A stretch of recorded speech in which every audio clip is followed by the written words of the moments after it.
بسم الله الرحمن الرحيم والليل إذا يغشى والنهار إذا تجلى وما خلق الذكر والأنثى إن سعيكم لشتى فأما من أعطى واتقى وصدق بالحسنى فسنيسره لليسرى وأما من بخل واستغنى وكذب بالحسنى فسنيسره للعسرى وما يغني عنه ماله إذا تردى বিসমিল্লাহির রহমানির রহিম।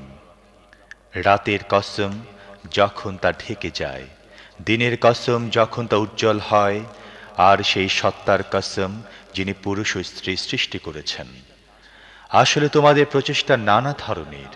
কাজেই যে আল্লাহর পথে ধনসম্পদ দান করেছে, আল্লাহর নাফরমানি থেকে দূরে থেকেছে এবং সৎ বৃত্তিকে সত্য বলে মেনে নিয়েছে, তাকে আমি সহজ পথে সুযোগ সুবিধা দেব।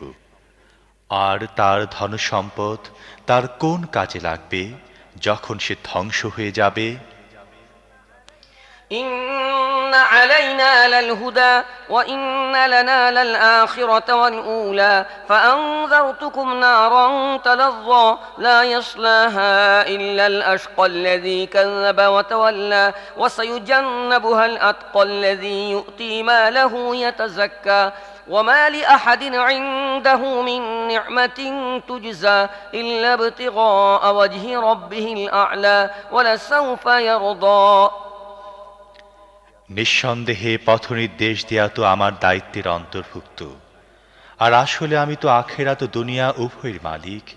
তাই আমি তোমাদের সাবধান করে দিয়েছি জ্বলন্ত আগুন থেকে। যে চরম হতভাগ্য ব্যক্তি মিথ্যা আরোপ করেছে ও মুখ ফিরিয়ে নিয়েছে, সে ছাড়া আর কেউ তাতে ঝলসে যাবে না। আর যে পরম মুত্তাকী ব্যক্তি পবিত্রতা অর্জনের জন্য নিজের ধনসম্পদ দান করে, তাকে তা থেকে দূরে রাখা হবে। তার প্রতি কারো কোনো অনুগ্রহ নেই যার প্রতিদান তাকে দিতে হবে। সে তো কেবলমাত্র নিজের রবের সন্তুষ্টি লাভের জন্য কাজ করে, আর তিনি অবশ্যই তার প্রতি সন্তুষ্ট হবেন।